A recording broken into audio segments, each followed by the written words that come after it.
అందరినీ చూశాడు, మనల్ని కొంచెం పర్వాలేదు అనుకున్నాడు. ఆయన శుభవార్త మనకు అందేటట్టు చేశాడు. అందరికీ చల్లాడు సువార్త, కానీ అందరూ తీసుకోవాలా. మెత్తని హృదయాలు ఏవైతే ఉన్నాయో, మంచి నేలలు ఏవైతే ఉన్నాయో ఆ హృదయాలు తీసుకున్నాయి. ఈ హృదయాలను ఆయన ముందే ఎరుగున్నాడు.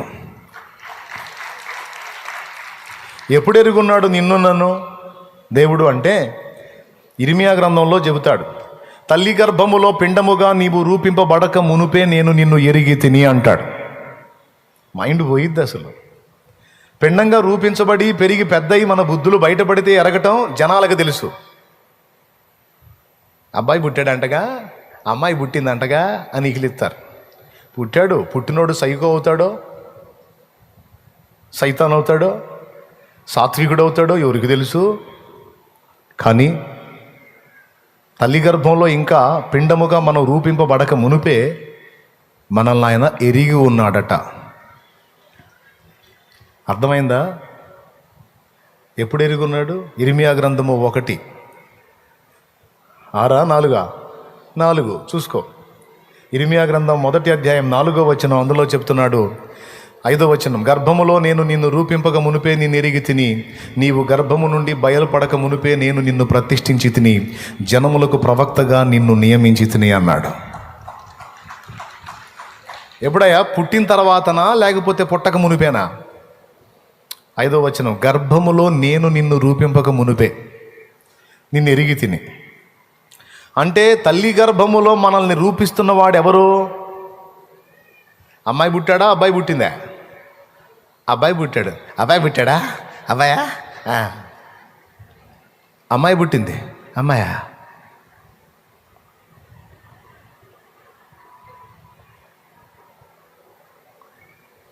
దేవుని వాక్యం అంటుంది, నిద్రమోహమా, అబ్బాయి అయినా అమ్మాయి అయినా వాళ్ళని రూపుదిద్దుతుంది ఆయన.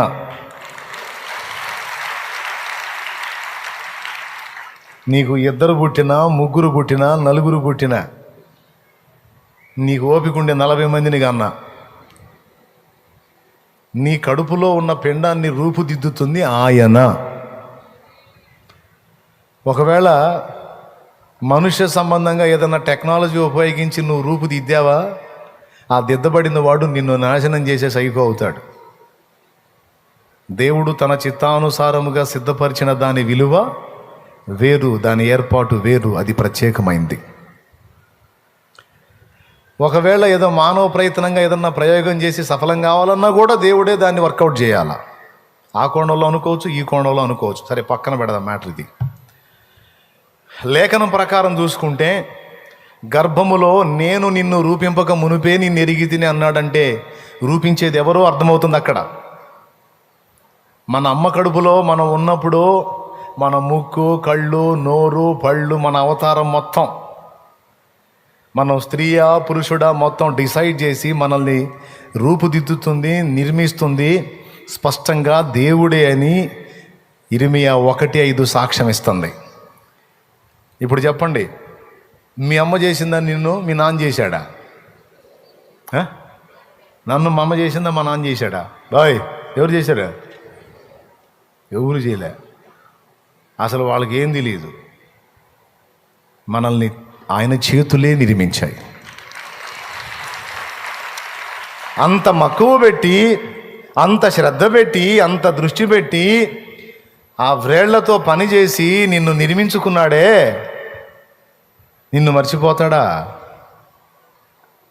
అంత శ్రద్ధ పెట్టి నిన్ను నిర్మించుకొని ఇన్ని నాళ్ళు నిన్ను కాపాడుకుంటా, చంకబెట్టుకొని అనేక గండాల్లోంచి తప్పించుకుంటా, నీకు అంత అన్నం పెట్టి వస్త్రం ఇచ్చి ఎన్నో గండాలు దాటించి బ్రతికించుకుంటూ వచ్చిన దేవుడు ఇప్పుడు వదిలిపెడతాడా? ఇప్పుడు మర్చిపోతాడా? వెర్రి మొహం. స్తోత్రం. అంటే మీకేమన్నా ఇబ్బందా? వెర్రి మొహం అంటే పిచ్చి మొహం అనిలే. ఏం తమ్ముడు, ఒప్పుకుంటావా?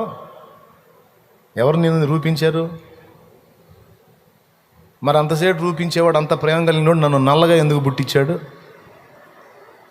అందరూ ఎర్రగా ఉన్నారు, నేనేమో నల్లగా ఉన్నాను కాకిలాగా. మరి ఎట్టెందుకు పుట్టించాడు అని డౌట్ కొంతమందికి. అరే ఆయన ఇష్టం. కొంతమందిని ఎర్రగా చేసి చేసి చిరాకు పుట్టింది. పద్దాకలు అదే ముఖం చూసి చూసి విసుగు పుట్టుంటుంది. కొంచెం డిఫరెంట్ కోటింగ్ వేసాడు నీకు. ఏంది ప్రభు నేను నల్లగా పుట్టాను, నన్ను ఎందుకు ఇట్లా పుట్టించావంటే, నీకేం తెలుసురా నీ అందం నా కళ్ళకి మామూలుగా కనపట్లను అంటాడు. ఆయన రూపుదిద్దుకున్నాడు. ఇతరులలో నీవు ఒక్కడివిగా ఉండకుండా నీకు ఒక ప్రత్యేకమైన రూపాన్ని ఇచ్చి నీకంటూ ఒక స్పెషల్ లైఫ్ని ఇచ్చాడు. గుర్తుపెట్టుకో, ప్రపంచంలో అన్ని విషయాల్లో నీలాగా ఉండేది నువ్వు ఒక్కడివే, నువ్వు ఒక్కదానివే.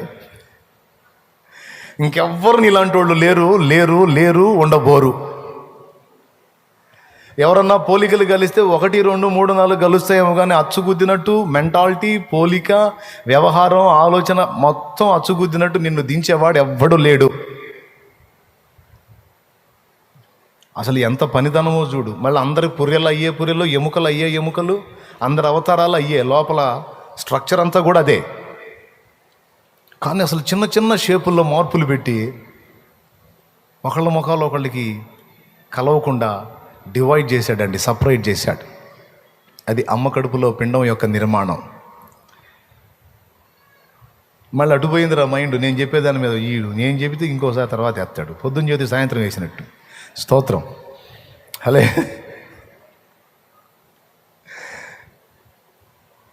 ఇదంతా ఎందుకు చెబుతున్నానంటే, కొద్దిగా మీరు సంతోషిస్తారు, కొంచెం ఆదరణ పొందుతారని. ఎందుకంటే నిజాలు ఇవి. దేవుడు నిర్మించిన తీరుని గుర్తు చేసుకున్నప్పుడు, అమ్మో నన్ను ఇంత శ్రద్ధగా నిర్మించిన నా దేవుడు నన్ను ఎందుకు మర్చిపోతాడు, నన్ను ఎందుకు వదిలిపెడతాడు అనే ఆ ఆలోచన ఎంత ఆదరణో కదా. స్తోత్రం.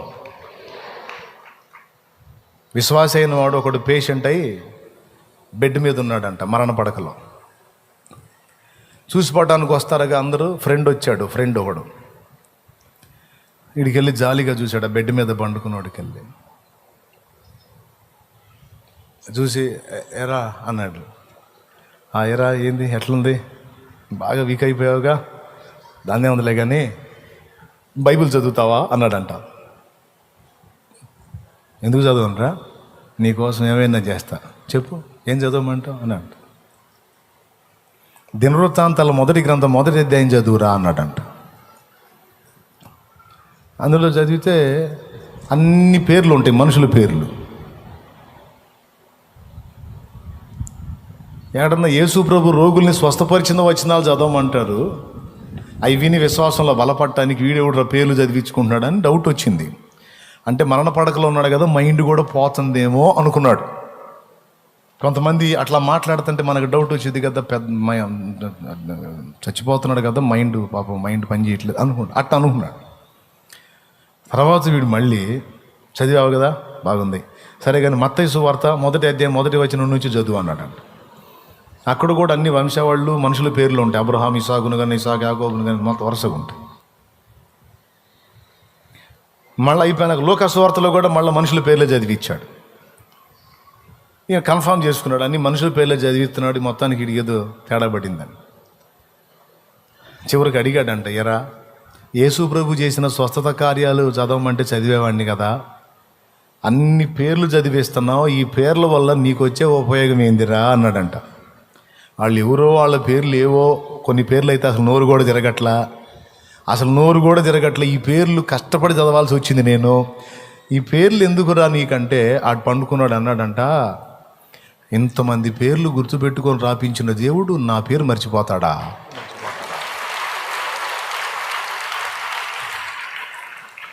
అసలు నోరు కూడా తిరగని పేర్లు రాపించినోడు నా పేరు మర్చిపోతాడా, నన్ను మర్చిపోతాడా? ఎంత హాయిగా ఉందో తెలుసా నువ్వు ఆయన చదువుతుంటే అన్నాడు. ఆదరణ అన్నమాట. మనందరినీ తల్లి గర్భంలో పిండముగా రూపింపబడక మునిపే ఆయన ఎరుగున్నాడు. అసలు నిర్మాణం కాకముందు ఎరిగి ఉండటం ఏంటి? అదే వింత. మన భవిష్యత్తులోకి వెళ్ళిపోయాడు, మనమేంటో చూశాడు. చూసి ఆయన రాజ్యమునకు వారసుడుగా, వారసురాలిగా ఎప్పుడు ఏర్పరచుకున్నాడో తెలుసా? తల్లి గర్భములో పిండముగా నీవు నేను మనం రూపింపబడక మునుపే ఏర్పరచుకున్నాడట. అప్పుడే మనల్ని తన రాజ్యానికి డిసైడ్ చేసేసాడు. భూ దిగంతముల నుండి నేను ఏర్పరచుకొని దాని కొనల నుండి పిలుచుకొనిన వాడా అన్నాడు. నేను ఏర్పరచుకున్నా, నేనే నిన్ను పిలుచుకున్నా. నిర్ణయము ఏర్పాటు ఒక్కటే. దేవుడు ఎవరిని ముందుగా ఎరిగెనో వారిని నిర్ణయించెను, అనగా ఏర్పరచెను. ఎవరిని ఏర్పరచెనో వారిని పిలిచెను, ఎవరిని పిలిచెనో వారిని నీతిమంతులుగా తీర్చెను. ఇప్పుడు మనందరిని నీతిమంతులుగా తీర్చాడా లేదా? ఎట్లా తీర్చాడు? ఆయన రక్తము చేత. ఇక మనకు ఒక్కటే ఉంది, నీతిమంతులుగా తీర్చడం అయిపోయింది, ఇక మనల్ని మహిమపరచటం ఉంది. అర్థమైందా? అక్కడ మనకు మహిమ ఉంది. ఇక్కడి నుంచి వెళ్ళిన తర్వాత ఇక్కడ కూడా మహిమపరుస్తాడు. పర్వపోయినా పర్వాలేదు, అక్కడైతే నిత్య మహిమ ఉంది. కాబట్టి ప్రియులారా, ఎంత ఉంది మనకు మ్యాటర్. మరి ఏందనుకున్నా, కొంతమంది వాళ్ళు తిట్టుకుంటూ ఉంటారు. తిట్టుకోవద్దు ఇక నుంచి. ఛీ నా బతుకు అనొద్దు అంటుండు. ఏమనుకోవాలి? ఫ్యామిలీకి నేను వేస్ట్ గాడిని కావచ్చు, వేస్ట్ గత్తిని కావచ్చు, కానీ నా ప్రభు నన్ను నిర్మించాడు. నా దగ్గర ఉన్నదేదో, నా పనితనం ఏదో, నాకు ఇచ్చిన సామర్థ్యం ఏదో ఆయనకి తెలుసు, ఇచ్చినోడికి తెలుసు. ఈ పిచ్చోళ్ళకేం తెలుసు?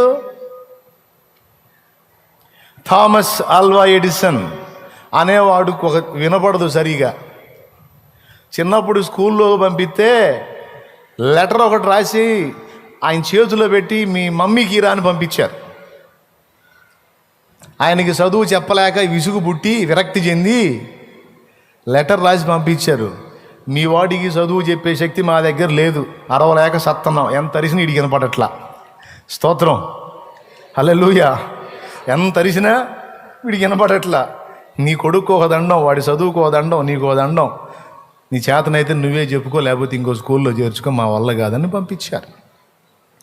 అంటే వాళ్ళ దృష్టిలో థామస్ ఒక వేస్ట్ పర్సన్, ఒక అసమర్థుడు, బలహీనుడు, చెవిటివాడు, చేతగాని దద్దమ్మ, నిద్రమొఖం వేసుకొని ఉంటాడు, ఎంత చెప్పినా అర్థం చేసుకోడు. మన బ్లంట్ భాష చెప్పాలంటే సోదోడు.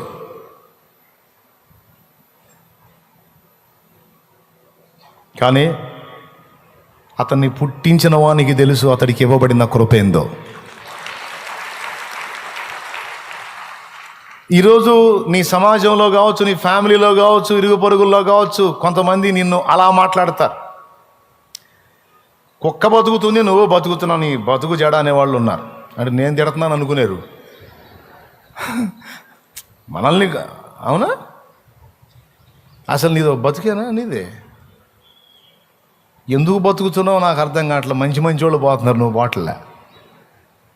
అసలు నీ జీవితం ఒక జీవితమేనా? నీ బతుకు ఒక బతుకేనా? ఆ బతుకు ఒక విలువ, ఒక అర్థం, పరమార్థం ఉందా? నీ బతుకు అనిపించుకున్న వాళ్ళు మస్తు మంది ఉన్నారు ఇక్కడ. ప్రజెంట్ కూడా అదే సిచ్యువేషన్లో ఉన్నాను. నాలుగు చేతులు ఎత్తండి.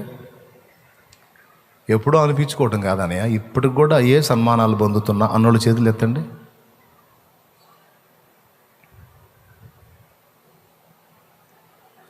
అవునా? ప్రజెంట్ కూడా లైన్లోనే ఉన్నారా? దేవునికి మహిమ. అచ్చం ఆయనను కూడా అలానే అనుకున్నారు. కానీ నిన్ను అనేవాళ్ళకి తెలియదు నీ మీద దేవునికున్న ఏర్పాటు.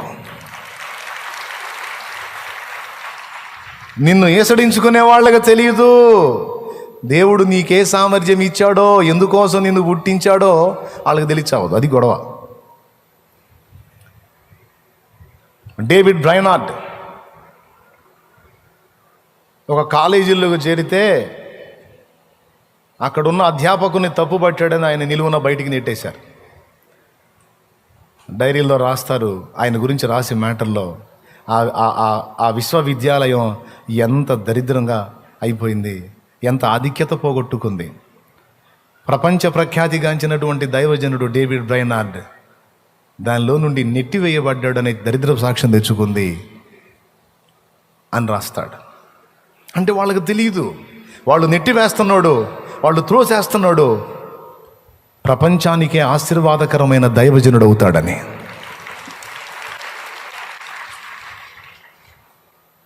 ఈరోజు నీ కడుపును పుట్టిన పిల్లల్ని కూడా నువ్వు అట్లనే అంటుండొచ్చు, ఓ తల్లి ఓ తండ్రి. వాళ్ళని చూసి నువ్వు నెత్తి కొట్టుకుంటుండొచ్చు. మిగిలిన పిల్లల్ని చూసి నువ్వు బాధపడుతుండొచ్చు. వాళ్ళంతా చురుగ్గా ఉన్నారు, వీడింత దరిద్రంగా తెచ్చాడు, నా కర్మ ఏందో అని, వీళ్ళ గతి ఏందో, అసలు వీడి పరిస్థితి ఏందో అని నువ్వు ఆవేదన చెందుతుండొచ్చు. కానీ వాళ్ళని పుట్టించింది నువ్వు కాదు, వాళ్ళని పుట్టించింది నిన్ను కూడా పుట్టించిన సృష్టికర్త. వాళ్ళ మీద ఆయనకున్న ఉద్దేశం ఏదో ఆయనకుంది, ప్లాన్ ఏదో ఆయనకుంది, ఏర్పాటు ఏదో ఆయనకుంది, ప్రణాళిక ఏదో ఆయనకుంది. దానిలోనికి వాడు వచ్చిందాకా పిచ్చోళ్ళలాగే కనపడతాడు. దేవుని ఆలోచనల్లోకి ప్రణాళికలోకి వాడు వచ్చిందాకా సోదరులాగే కనపడతాడు. ఆ ఏర్పాటులోకి, ఆ లైన్లోనికి, ఆ ట్రాక్ మీదకి వచ్చిన తర్వాత వాడు నీకు అందడిక. అప్పుడు పోయి నీ బుర్ర, వీడినేనా నేను ఇలా అనుకుందని. పక్క స్తోత్రం. స్కూల్ పంపించేసింది థామస్ని. వచ్చి అమాయకంగా తల్లికి పేపర్ ఇచ్చాడు. ఏంట్రా అంది. స్కూల్లో ఇది ఇచ్చి పంపేశారమ్మా మధ్యలోనే. చదివి ఏడ్చుకుంది. ఆ మాటలు ఉన్నాయి అందులో. ఆ చిన్నవాడిని నిందిస్తూ వాని అసమర్థతని తిడుతూ ఉన్న విషయాలు ఉన్నాయి. వాళ్ళమ్మ అదిగా ఆమె ఫోటోలో దగ్గరకు తీసుకొని బిడ్డను ఏడ్చుకొని ప్రభువుకి స్తోత్రం చెప్పుకొని బాధపడుతుంటే ఏందమ్మా అని అడిగాడు. అప్పుడు ఏం చెప్పిందో తెలుసా?